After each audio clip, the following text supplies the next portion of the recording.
അത്രയും നസീഹത്തുള്ള വ്യക്തിയാണ് അള്ളാഹുന്റെ റസൂൽ സല്ലല്ലാഹു അലൈഹി. തന്റെ ഉമ്മത്തിനെ എപ്പോഴും നബി സല്ലല്ലാഹു അലൈഹി വസല്ലം ഒരിക്കലും ആയിഷ റളിയല്ലാഹു അൻഹ അവരുടെ വീട്ടിലിരിക്കുമ്പോൾ അവർക്ക് വേണ്ടി പ്രാർത്ഥിക്കുന്ന ഒരു സന്ദർഭമുണ്ട്. അള്ളാഹുവേ, അല്ലാഹു മഗ്ഫിർ ലി ആയിഷ മാ ഖദ്ദമത് വമാ അഖറത് വമാ അലനത് വമാ അസ്റർത് എന്ന് പറഞ്ഞിട്ടൊരു വലിയൊരു പ്രാർത്ഥന. കൃത്യമായിട്ട് എനിക്ക് ലഫ്ള് ഓർമ്മയില്ല. ആയിഷയ്ക്ക് അള്ളാഹുവേ, അവൾക്ക് മുമ്പ് കഴിഞ്ഞു പോയതും ഇനി വരാനിരിക്കുന്നതും പരസ്യമായി ചെയ്തതും രഹസ്യം ചെയ്തതും ഇതൊക്കെ നീ പുറത്തു കൊടുക്കണമേ എന്ന് നബി സല്ലല്ലാഹു അലൈഹി വസല്ലം അള്ളാഹുനോട് പ്രാർത്ഥിക്കുമ്പോൾ ആയിഷ റളിയല്ലാഹു അൻഹ ഈ പ്രാർത്ഥന കേട്ടിട്ട് സന്തോഷം കൊണ്ട് ചിരിച്ചിട്ട് എന്ത് ചെയ്യാണ്, തല വന്നും മടി തട്ടുകയാണ്. അത്രയും സന്തോഷം, ചിരിച്ചിട്ട് അങ്ങനെ അത്രയും ആഹ്ലാദം തോന്നുകയാണ്. അപ്പൊ നബി സല്ലല്ലാഹു അലൈഹി വസല്ലം ഇവരുടെ സന്തോഷത്തിന് ആദിക്യം കണ്ടിട്ട് ഈ ഒരു പ്രാർത്ഥന നിനക്ക് ഇഷ്ടപ്പെട്ടു ആയിഷ, നീ അതിൽ സന്തോഷിക്കുകയാണോ ചോദിക്കുമ്പോൾ തീർച്ചയായും റസൂലെ, ഞാൻ അങ്ങേയറ്റം സന്തോഷിക്കുന്നുണ്ട്. അപ്പൊ നബി സല്ലല്ലാഹു അലൈഹി വസല്ലം പറഞ്ഞ എന്താണെന്നറിയോ, ഞാൻ എന്റെ ഉമ്മത്തിനു വേണ്ടി ഓരോ സുജൂദിലും പ്രാർത്ഥിക്കുന്ന പ്രാർത്ഥനയാണ് ഈ പ്രാർത്ഥന. എന്നുവെച്ചാൽ തന്റെ ഉമ്മത്തിനെ എങ്ങനെ നരകത്തിന് രക്ഷപ്പെടുത്തണം, തന്റെ ഉമ്മത്തിന് എങ്ങനെ ഹൈർ എത്തിക്കണം, തന്റെ ഉമ്മത്തിന് എങ്ങനെ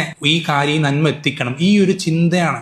നമ്മൾ കേട്ടിട്ടുണ്ട്, അലം നശ്റഹ് ലക സദ്റക് വവദഅനാ അൻക വിസ്റക്, താങ്കളുടെ മുതുകിൽ നിന്നുള്ള ഭാരം. ആ ഭാരം എന്താ ഭാരം? എങ്ങനെ എന്റെ സമൂഹത്തിന് ഈ ഹൈർ എത്തിക്കണം എന്നുള്ള ചിന്ത. ആ ഒരു ടെൻഷനാ. ദുനിയാവ് ഉണ്ടാക്കാനുള്ളതല്ല, രാജ്യം വെട്ടിപ്പിടിക്കാനല്ല. എന്റെ ആളുകൾക്ക്, എന്റെ ഉമ്മത്തിന്, ഈ ഉമ്മത്തിലെ ഓരോരുത്തർക്കും എങ്ങനെ ഈ ഇസ്ലാം എത്തിക്കണം, എങ്ങനെ തൗഹീദ് എത്തിക്കണം, എങ്ങനെ സുന്നത്ത് എത്തിക്കണം, ഈ ഒരു ചിന്തയാണ്. ഇതാണ് ടെൻഷൻ, ഈ ഒരു ബേജാറാണ് എപ്പോഴും.